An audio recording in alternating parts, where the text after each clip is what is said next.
Hi, neighbor. Save up to 70% on classic furniture and decor for a limited time. It's our big Black Friday sale at Birch Lane, a Wayfair specialty brand. Prep your home for holiday guests with made-to-last sofas, timeless guest bedroom essentials, festive wreaths, and more. And best of all, get free shipping on everything, even the big stuff. It's classic style for joyful living. Black Friday is at Birch Lane through December 2nd. Shop online at birchlane.com.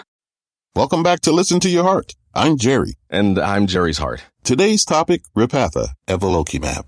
Heart? Why'd you pick this one? Well, Jerry, for people who have had a heart attack, like us, diet and exercise might not be enough to lower the risk of another one. Okay. To help know if we're at risk, we should be getting our LDL-C, our bad cholesterol, checked, and talking to our doctor. I'm listening. And if it's still too high, Repatha can be added to a statin to lower our LDL-C and our heart attack risk. Guess it's time to ask about Repatha.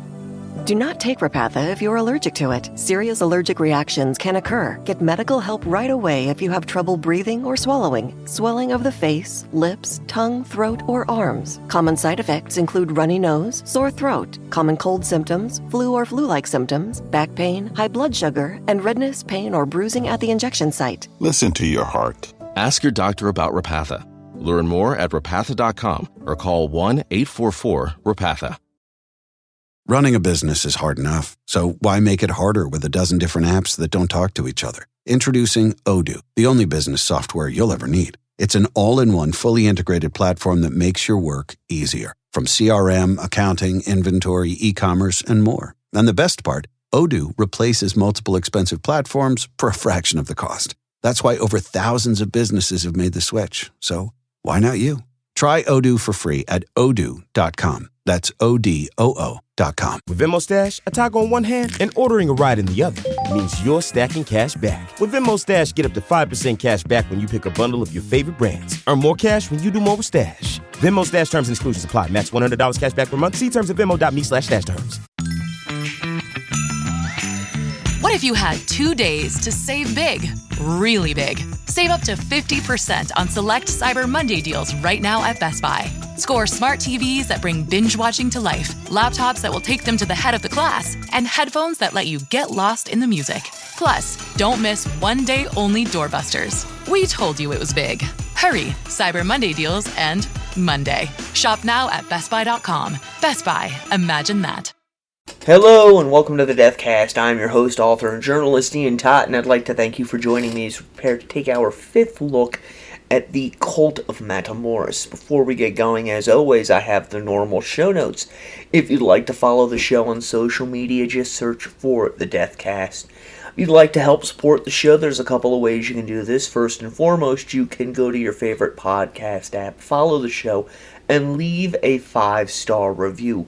You can also go to tinyurl.com/dcast Patreon, where for as little as $1.99 a month, you can get access to early ad-free shows.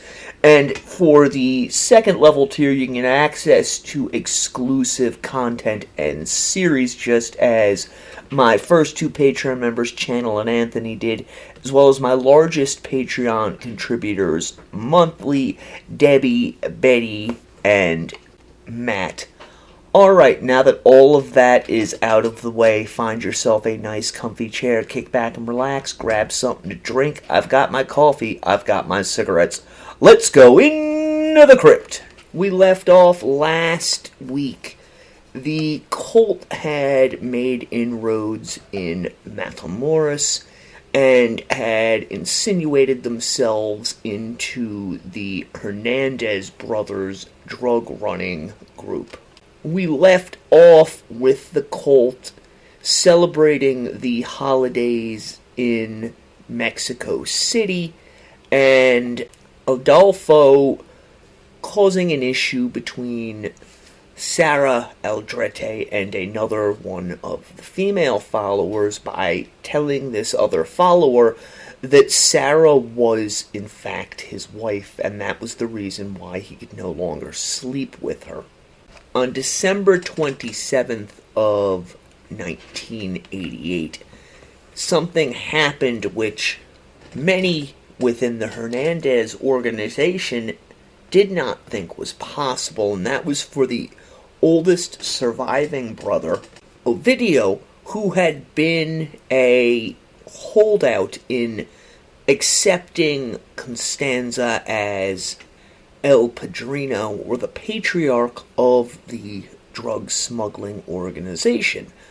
On December 27th, Ovidio and his wife and children had traveled down to Mexico City, where Ovidio was officially brought into the fold, undergoing a ceremony during which Adolfo carved his mark upon the older man's back and shoulders and officially made him a rodeo in the cult. Throughout January, very little happens that is out of the ordinary for both the cult and the Hernandez clan. However, in February of 1989, Elio and Ovidio are in a local cantina where they encounter a small-time drug smuggler by the name of Ezequiel Rodriguez Luna, who informs the brothers that he has nearly a ton of high-grade marijuana for sale. While the brothers try to play it off that they're not interested, very shortly after Luna leaves the bar, the two brothers also leave, heading back to Rancho Santa Ana, where they reach out to Constanzo in Mexico City, and very quickly Constanzo arrives back in Matamoros. We know that he was there on February 14th of 1989. Very quickly a meeting is set up between Luna and Constanzo. We know that a time and place was set at a nearby cafe, but that Luna never arrived there, instead being grabbed off the street by three members of the cult and whisked away to meet with Constanzo at the ranch. Constanzo ends up cutting off 3 of Luna's fingers as well as a nipple, more out of enjoyment than out of necessity, as those who were present later stated that Luna was ready to tell Constanzo everything he needed to know about where this stash of marijuana could be found after the first digit was removed from his hand. Learned that the drugs were held at a place called Rancho Caracol, which was about 50 miles southwest of Matamoros in the town of La Pesca. They learned from Luna that 2 individuals were guarding the stash of drugs, that both of them were armed. When they arrived at the ranch about an hour later, Constanzo led the charge, brandishing the Federale badge that he had gotten from Salvador the previous year. The 2 men who saw before them a well-dressed individual with a police badge, followed by 8 heavily armed individuals, quickly surrendered. We know that these 2 men were brought back to Rancho Santa Elena, where they were forced to dig graves.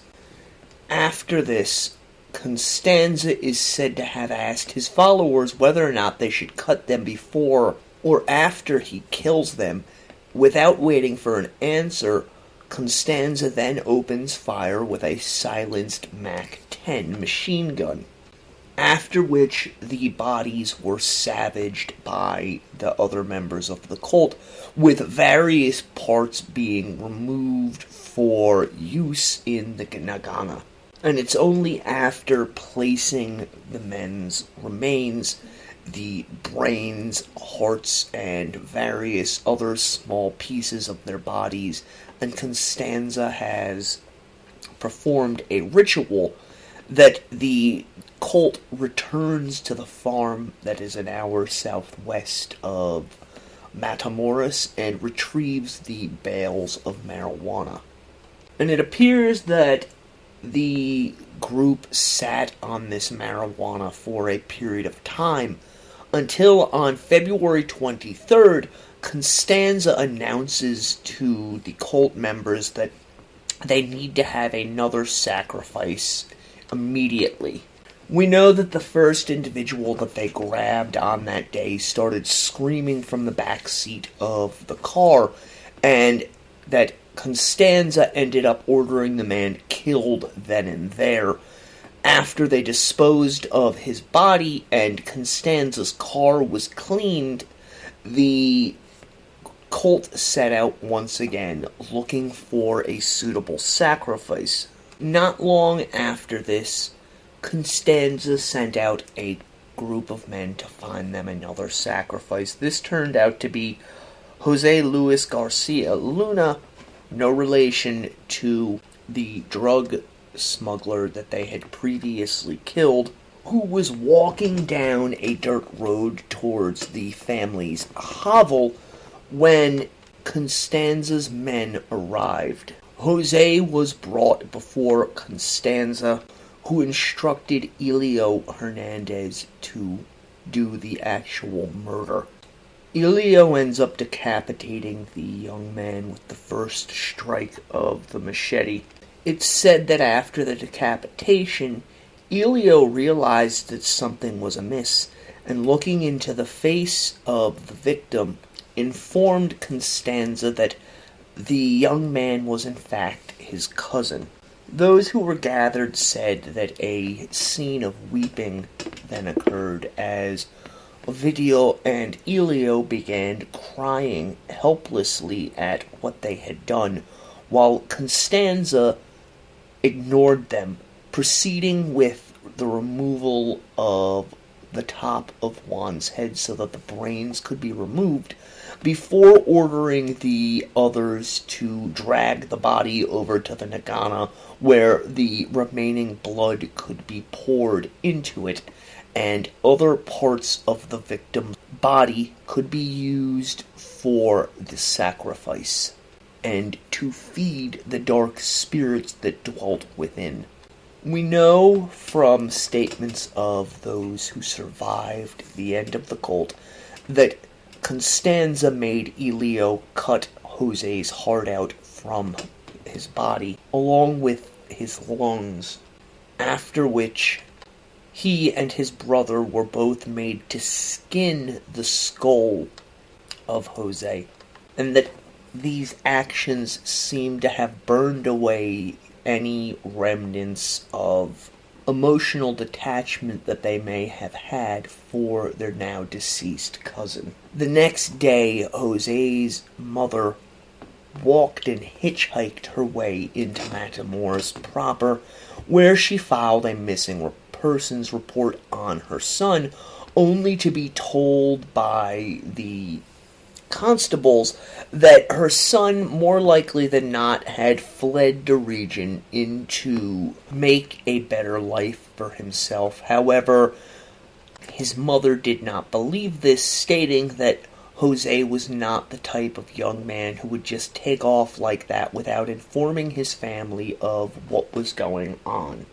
The day after this, the entire family went out looking for Jose, before eventually returning to the police station and being told that no missing persons report had been filed on their loved one, and that it was too late in the day for them to do so. Now they would have to return the next day.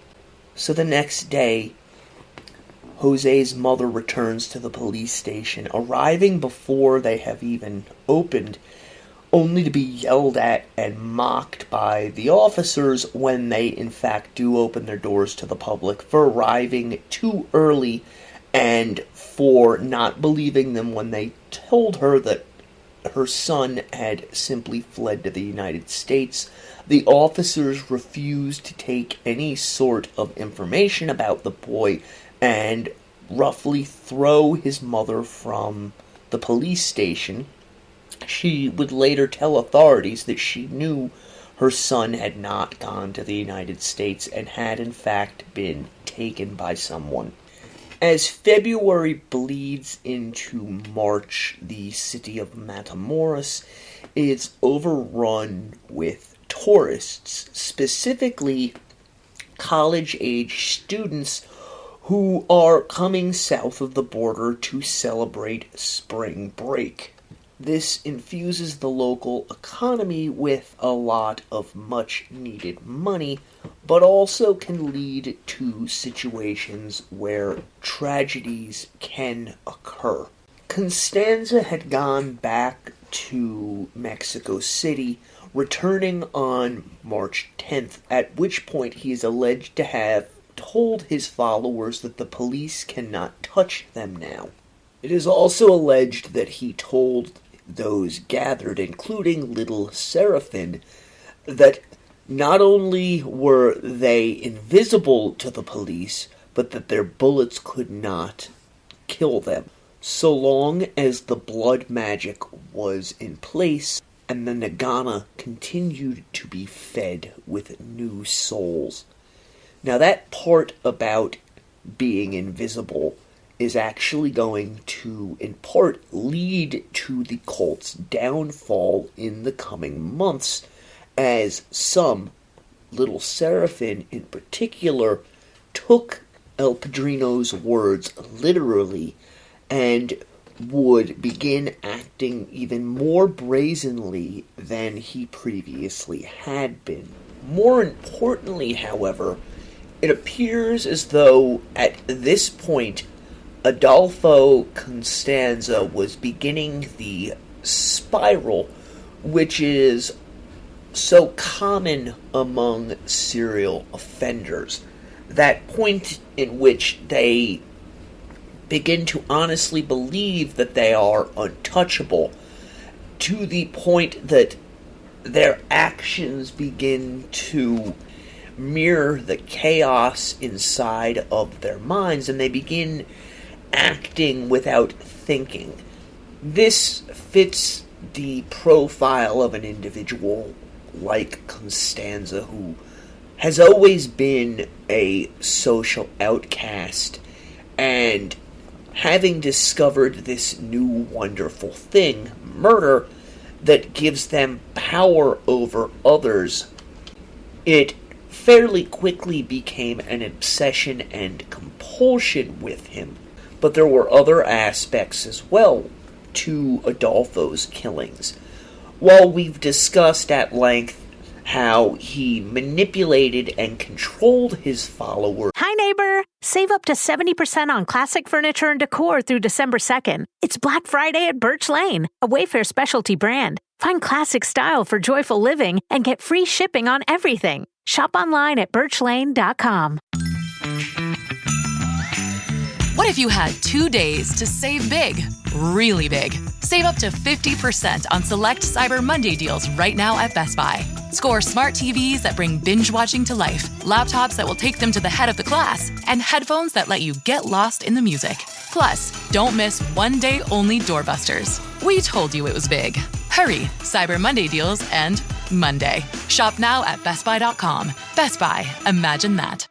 Dermatologists have long highlighted the benefits of indoor humidity for healthy, glowing skin. Dry air can start damaging your skin in just 30 minutes. That's where Canopy Humidifier comes in. Recommended by leading dermatologists, the Canopy Humidifier is a completely reimagined humidifier with invisible, clean moisture, the best kind for your skin. Go to getcanopy.co to save $25 on your purchase today with Canopy's filter subscription. Even better, use code SIRIUS to save an additional 10% off your Canopy purchase. Your skin will thank you. Did you know 39% of teen drivers admit to texting while driving? Even scarier, those who text are more likely to speed and run red lights. Shockingly, 94% know it's dangerous but do it anyway. As a parent, you can't always be in the car, but you can stay connected to their safety with Greenlight Infinity's driving reports. Monitor their driving habits, see if they're using their phone, speeding, and more. These reports provide real data for meaningful conversations about safety. Plus, with weekly updates, you can track their progress over time. Help keep your teens safe. Sign up for Greenlight Infinity at greenlight.com/podcast.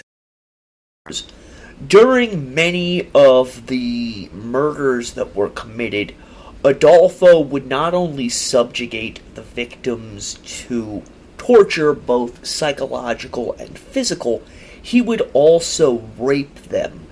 And a key aspect of this can be found in the fact that almost all of Constanza's known victims were in fact men, and that the men seemed to have bore the brunt of his rage and frustration, whereas the women were killed almost out of hand simply because they happened to be there while he was in the midst of one of these blood frenzies. So there is a sexual aspect to the act of murder with Adolfo Constanzo, which needs to be explored more. We know that he was a homosexual, that during this point in time, homosexuality, not only in the U.S., but also within Latin communities, was looked down upon. So that, coupled with his upbringing, created this void inside of Constanzo where he always felt less than other people. Even with the magic that his Polaro had taught him as a child, as the man molested him, there's almost certainly a feeling inside of Adolfo of being less than other people, despite the cold, confident airs that he put on to his followers. We know from surviving members that when it came to sexual intercourse, with women it was perfunctory. It was simply get it over with and done, whereas the males, he took great pains to degrade and humiliate them, bend them to his wills so that they would satisfy his sexual desires, giving little care to their own desires and needs, something that was mirrored in the murders that he committed, the acts of sexual sadism that he inflicted upon his victims, really show us an individual who was consumed by the desire to control, degrade, humiliate, and dominate the victim wholly. So it's with this in mind that we turn to the events of March 13th of 1989. Constanzo is back in Matamoros from Mexico City. He is told by old Seraphin that there is a possible buyer for the marijuana that they had stolen the prior month, but that it's going to take a week or two for all of the details to be ironed out. Constanzo, who is living an extremely lavish lifestyle, as are those who are closest to him, consents that this is okay, and turns his attention to his bloodlust, letting his followers know in no uncertain terms that they need to have another sacrifice that night. And from records that we are able to access, statements that were made by those who were present, by this point, Constanzo has given up any pretense of giving a reason why they need to commit a human sacrifice. He simply states that it must be done, and his followers rush to obey his commands.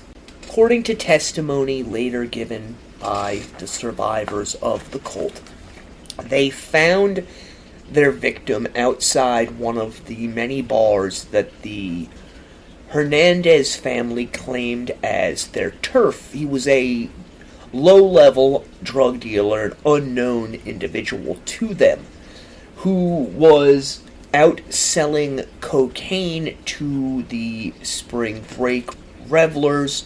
They grabbed him, brought him back to the ranch where the torture began. However, something strange occurred during this assault. Once Constanzo had the man inside of the hut alone with him, the other members of the cult realized that not once during their entire assault had the man screamed out in pain or terror.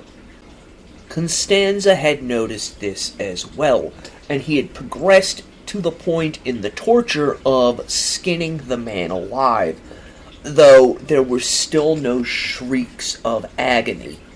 Instead of the sacrifice they had wanted, this murder in Constanzo's eyes was a bad omen, and he demanded that his followers go out and find him an American. Some accounts state that his followers promised to do it the next night. Others leave the exact wording that Constanzo used as ambiguous. What we do know is that on the night of March 13th, a college student by the name of Mark Kilroy was down in Matamoros with a group of his friends, Bradley Moore, Bill Huddleston, and Brent Martin. They had traveled from Santa Fe after all of them met up from their respective colleges and had spent the previous day partying in and around Brownsville and in Matamoros. We know that on the night of March 13th, they had predominantly drank inside of two bars, one called Sombreros, known as the London Pub, both of which were considered the territory of the Hernandez family. We know at some point Kilroy left the bar with a young woman before eventually coming back inside when she informed him that she had to leave, that this was roughly at around 2 a.m., at which point the four boys began their walk back towards Brownsville. Later, the young men's recollections of what happened would be somewhat hazy. They stated that they were walking in a sort of shambling, loose group, and that at some point they passed a short Mexican man wearing a blue shirt, who some of them believed had said something to them in English. However, none of them could be sure with absolute certainty. We know that William Huddleston stopped around this point in time to urinate before rushing to catch up with his friends. And it's at this point that someone realizes that Mark Kilroy isn't with them any longer. Obviously, this startles the young men, but at this point in time, in the condition that they're in, there is very little they can do. What none of them know is that Mark Kilroy has encountered Little Seraphim and one of the other followers, that they have grabbed Kilroy, thrown him into a brand new pickup truck, and raced back to Rancho Santa Elena. And in doing so, they have blown through a police roadblock, as Little Seraphim believed that because of El Padrino's magic, they were invisible to the police, and that the police would not only not be able to see them, but that they could operate unhindered. And it's this turn of events that is eventually going to be the downfall of the cult of Matamoros, as the police decide to follow the red truck, and instead of rushing in to arrest the men who were driving it, they simply stop and wait, watching, although not really sure of what they are watching for. They all know that this particular ranch is home to the Hernandez drug family, and that drugs routinely pass through the property. According to Little Seraphim, quote, "We were riding around. It was like 2 in the morning, 1:30 in the morning. We were going toward the bridge near Garcia's. We were riding slow, and Malio told me stop. And I heard Malio say, 'Do you want to ride? Do you want to ride?' And Mark said, 'Yes, yes.' Mark said, 'I'm drunk. I'm so fucked up. I drank too much.' I forgot what he said exactly. Something like he wanted to go to Silverado's and drink some more. We said okay, but let's go take a leak first. We've got to use the restroom." Kilroy agreed to this, and the two men had their unknowing victim. According to Little Seraphim, the men did in fact stop to urinate, and at this point, Kilroy, who had gotten out to urinate as well, sensed that something was wrong and tried running from them. Seraphim went on to recount, "We were using the restroom, so we couldn't chase him." However, Kilroy ends up running into another group of El Padrino's followers who had been driving behind Little Seraphim in a blue Chevy Silverado. Seraphim stated that the other two who were inside of the Silverado jumped out and screamed "freeze," and that Kilroy, who was heavily intoxicated, believed that the men were police. He stops, puts his hands in the air, at which point the men are able to corral him back into the Silverado, and the group are able to continue on their way unmolested to the ranch, passing through the police checkpoint unmolested. And somewhere during the course of the trip, Kilroy ends up being bound hand, foot, and mouth with duct tape.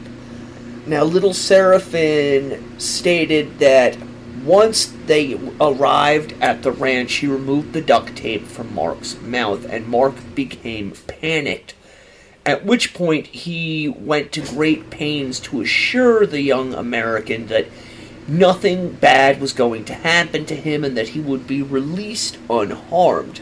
After which, according to Little Seraphim, he gave Kilroy some crackers and water, and then the four men left the young American still bound in the back of the truck, heading off to their own homes.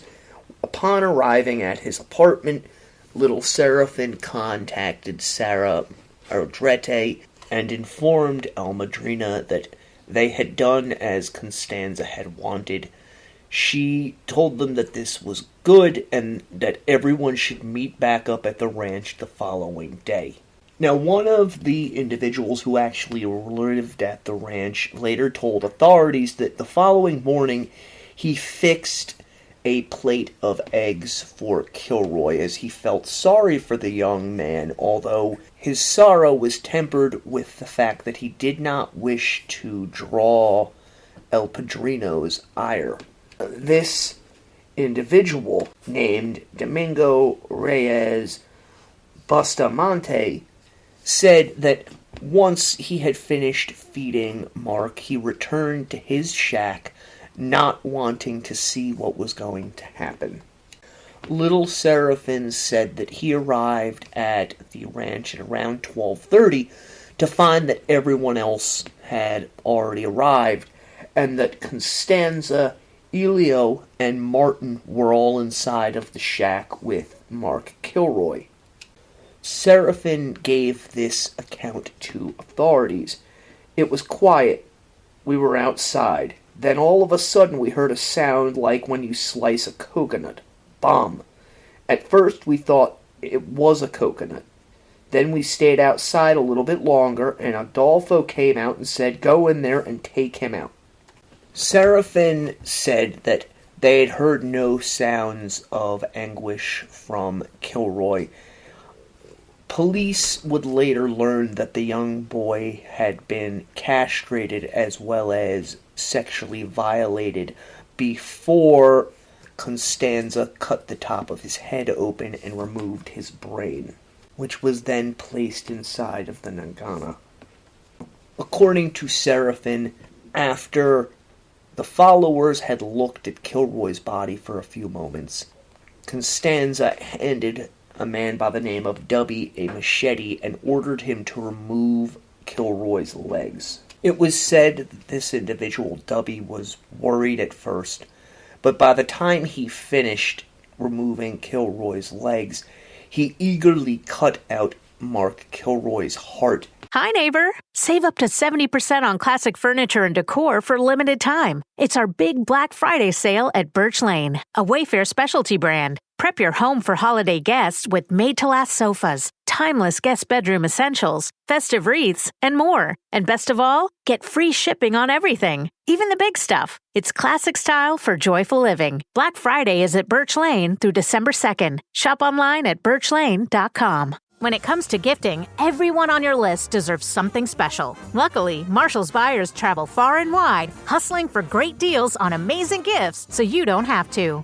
That means your mom gets that cashmere sweater, your best friend, that Italian leather bag, your coworkers unwrap their favorite beauty brands, and your nephews, the coolest new toys. Go ahead. At prices this good, you can grab something for yourself, too. Marshalls. We get the deals, you gift the good stuff. Shop now at marshalls.com or find a store near you. Dermatologists have long highlighted the benefits of indoor humidity for healthy, glowing skin. Dry air can start damaging your skin in just 30 minutes. That's where Canopy Humidifier comes in. Recommended by leading dermatologists, the Canopy Humidifier is a completely reimagined humidifier with invisible, clean moisture, the best kind for your skin. Go to getcanopy.co to save $25 on your purchase today with Canopy's filter subscription. Even better, use code SIRIUS to save an additional 10% off your Canopy purchase. Your skin will thank you. Did you know 39% of teen drivers admit to texting while driving? Even scarier, those who text are more likely to speed and run red lights. Shockingly, 94% know it's dangerous, but do it anyway. As a parent, you can't always be in the car, but you can stay connected to their safety with Greenlight Infinity's driving reports. Monitor their driving habits, see if they're using their phone, speeding, and more. These reports provide real data for meaningful conversations about safety. Plus, with weekly updates, you can track their progress over time.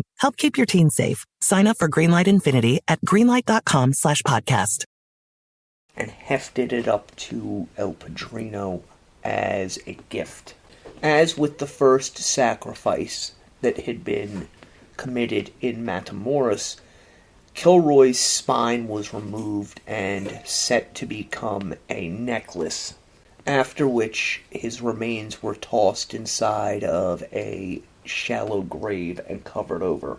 What members of the cult did not know at this point in time, however, was that Mark Kilroy was not just some American college student. Kilroy came from a fairly well-to-do family, and his uncle Ken Kilroy worked with U.S. Customs out of Los Angeles. With his connections, Ken Kilroy was able to get an investigation started into his nephew's disappearance.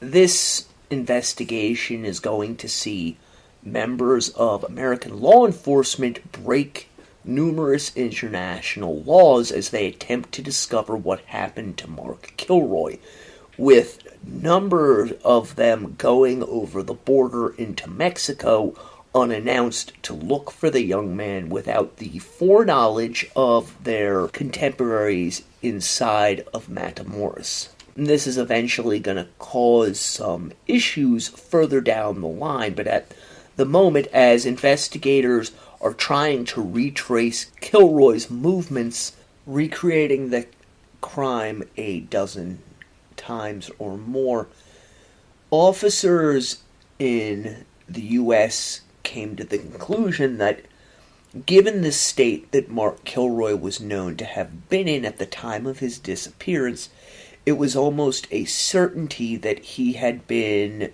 picked up by some corrupt police officers intent on trying to get a ransom from him, roughing Mark up in the process. This same theory held that during the initial beating that the police gave young Mark, someone probably got a little overzealous and Mark ended up dying. There were a number of factors the police based this on. First and foremost was the statements that Matamoros police gave, saying that Mark Kilroy had absolutely crossed back over the bridge into Brownsville, thus making it a U.S. problem.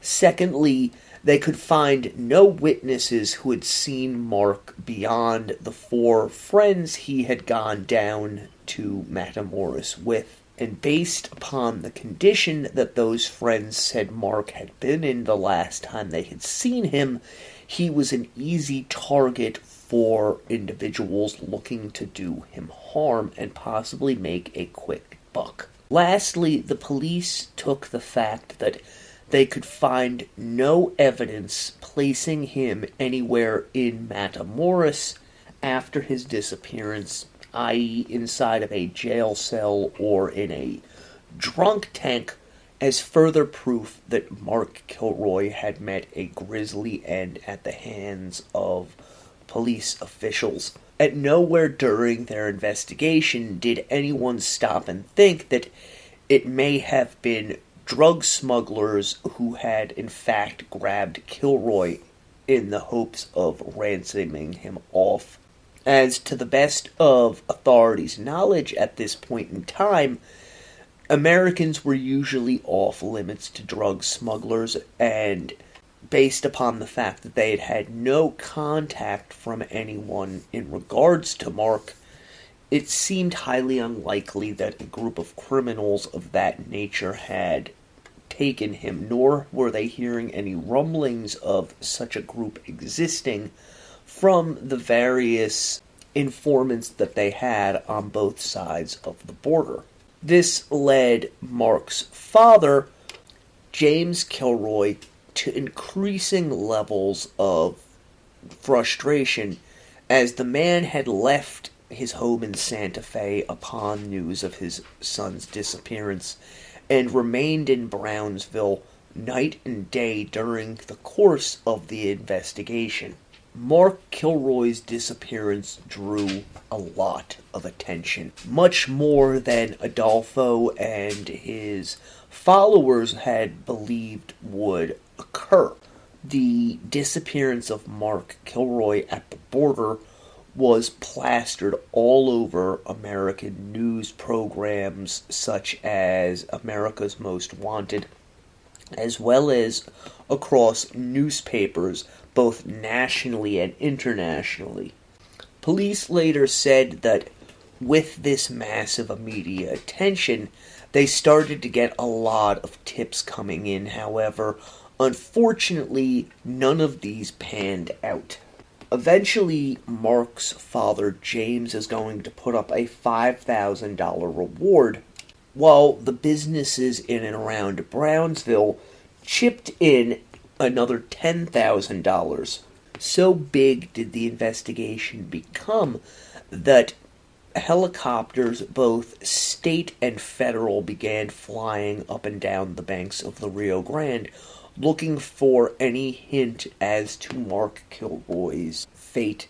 As the end of March approached, Brownsville authorities were able to arrange for Bill Huddleston, who claimed to have seen a swarthy-looking man with a scar on his face just prior to Mark's disappearance, to come back to Brownsville, where they arranged for him to go to the Matamoros Police Department to look at a series of mugshots. Now, according to one of the officers present during this meeting, the Matamoros police officers pulled them aside and basically flat out told them, you know that this is a drug deal gone bad.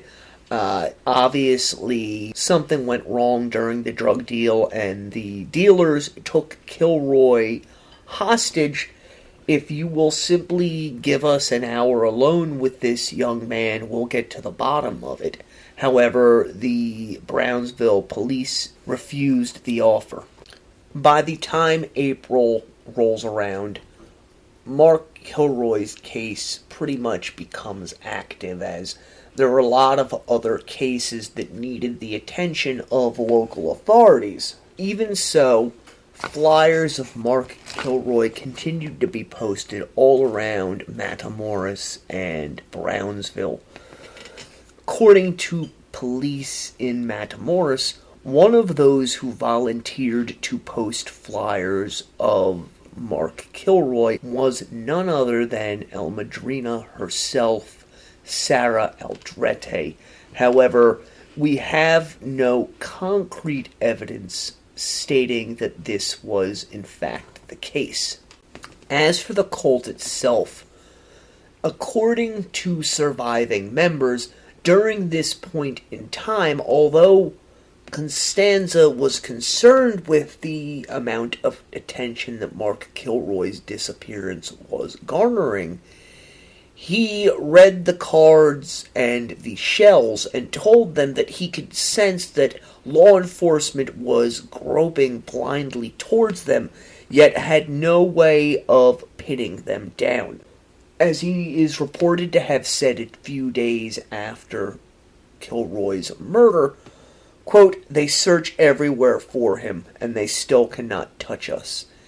Constanza's followers took this as gospel proof that their Padrino was in fact all-powerful, and that his magic was in fact real, and could protect them from the long arm of the law. However, to others, such as Dubby, Martin, and Sarah, he confided that he still felt an ill omen over the death of the man who would not scream, and that they should all keep their passports ready, just in case they had to flee quickly. The Hernandez family is eventually able to find a buyer for the marijuana that they had stolen, and in preparation for this sale to a Houston drug ring, Constanza decides that they need another sacrifice. It just so happened that in the days and weeks preceding this, Sarah Aldrete's former boyfriend, the low-level drug dealer, had come crawling around again, which did not go unnoticed by the other members of the cult, who all told Sarah that the man needed to go before Adolfo got wind of it. Sarah did not seem dissuaded in the slightest, and some have said, in fact, she began interacting with the man more and more. When Constanzo finally did learn about it and confronted her over it, Sarah is said to have told him something to the effect of, "You don't care if I'm with any others, why should it bother you if I'm with him?" Those words, Sarah sealed the man's fate, even though she protested at first. On March 28th, Sarah Aldrete agreed to bring the man, Gilberto Sosa, into the clutches of the cult, where he was taken prisoner and brought to the ranch. As with the other victims, Sosa too was tortured mercilessly, sexually assaulted by Constanza, and had his throat slit, at which point his body was draped over the beams inside of the hut, thus allowing the blood inside of his body to completely drain into the Nagana. 2 days later, the gang made another sacrifice, this time an individual by the name of Victor Saul Sauceda. Sauceda had been marked as an enemy by the cult, as it was said he was searching for Dubby with the intention of killing him. Sauceda, a former Matamoros police officer, was said to be the hired hitman for a man who was reputed at that point to be the godfather of Matamoros, Juan N. Guerrera. At this point in time, Victor had taken to hanging out in the various bars that were known to be hangouts for the Hernandez family, often deriding them and downplaying their religion as something of a joke. The evening of April 1st, Victor was driving around a residential area in Matamoros, staking out one of the many safe houses that the Hernandez family had in the area, in the hopes of coming across Dubby. Victor ends up being picked up by 2 Matamoros police officers who informed him that the chief of police wanted to have a word with him. Unaware that Constanza had paid these officers to entrap the man. According to little Seraphine, who was one of the men that took possession of the now bound and gagged Victor, the entire time they drove to the ranch, Victor kept saying, "Don't you know who I work for? Who are you guys? What is it that you want from me?" Unlike many of the other killings that took place, we know that Sarah was present that evening of April 1st. According to reports that later surfaced, it was Dubby himself who began the assault on Victor inside of the shed. As with Mark Kilroy's family, Victor's mother put in a missing persons report and put flyers all over the city of Matamoros in the hopes of finding her missing son, all to no avail. On April 8th, the drug deal went down as scheduled. However, there was a small hiccup. The following day, members of Constanzo's cult were picked up by authorities as drug smugglers before the money could be transferred to Constanzo. Word of the arrest quickly spread throughout the gang. After speaking with some of the other gang members, it's reported that Constanzo then reached out to Sarah, and she met him quickly at the bridge. Once ensconced in the hotel, they made a number of plane ticket reservations to both Mexico City and to Florida. As the group headed towards the airport, Sarah Aldrete realizes that she does not have any of her identification, nor does she have her passport with her.